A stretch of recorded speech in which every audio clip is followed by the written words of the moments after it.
అందరి ఓట్లో ప్రవహించేది గదే రక్తం, అందరికి ఉన్నది గదే గుండె గదే కాలేయం అన్నట్టుగా అందరం కలిసికట్టుగా ఆ కుటుంబానికి కులాలకు అతీతంగా నిలబడదాం.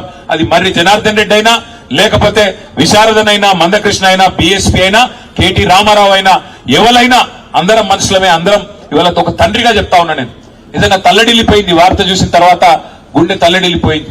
2 నెలల పసిగుడ్డును తనడానికి మనిషి అనేటోనికి మనసు వస్తుందా? వాడు మానవ మృగమా ఇంకోటి? వాడు బయట ఉండాలనా అటంటోడు?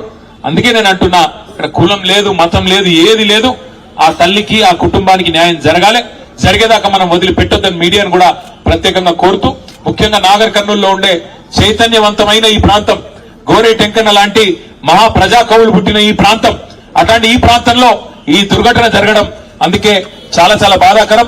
న్యాయం జరిగేదాకా ఆ కుటుంబానికి అండగా నిలబడదామని మళ్ళొకసారి మీ అందరికీ విజ్ఞప్తి చేస్తూ, వాళ్ళ కదిలి వచ్చిన ప్రతి ఒక్కరికి తప్పకుండా ధన్యవాదాలు తెలియజేస్తూ, గణేష్ కు, చంద్రకళ గారికి, మౌనికకి మీకు అండగా నిలబడతాం. మీకు అండగా కేసీఆర్ గారు ఉన్నారు, మేమందరం ఉన్నాం, భయపడవద్దని చెప్పి కూడా మళ్ళొకసారి వారికి హామీ ఇస్తూ, ప్రత్యేకంగా మళ్ళొకసారి మీ అందరికి నమస్కారం. జై భీమ్, జై తెలంగాణ.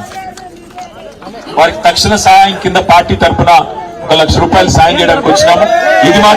ఇది మాత్రం కాదు, ఆ కుటుంబానికి అండగా నిలబడి 10 లక్షల రూపాయలతో వారికి ఇల్లు కట్టించి వారికి తప్పకుండా గృహప్రవేశానికి కూడా నేను వస్తాను, ఏదైతే మాట ఇచ్చినో తప్పకుండా నిలుపుకుంటా అని చెప్పి కూడా తెలియజేస్తూ, అమ్మాయికి తక్షణ సాయం కింద 1 లక్ష రూపాయలు పార్టీ తరఫున అందజేస్తా ఉన్నాం. థ్యాంక్ యూ అన్న. అదేవిధంగా బీసీ ఎస్సీ ఎస్టీ జేఏసీ రాష్ట్ర అధ్యక్షులు తోట్ల రాఘవేంద్ర ముదిరాజు గారిని ఈ శిబిరానికి రావాల్సిందిగా కోరుతా ఉన్నాం సార్.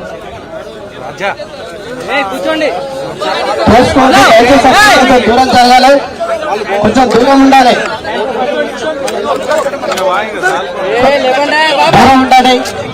కొంచెం దూరం జరగాలి.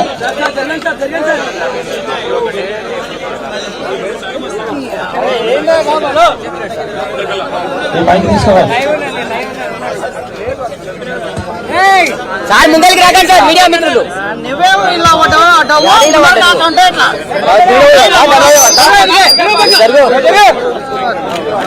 ముందర కాకూడదు అంటారు మీరు. ఇలా ఉండకుంటే మేమెందుకు వస్తాయి ముందరికి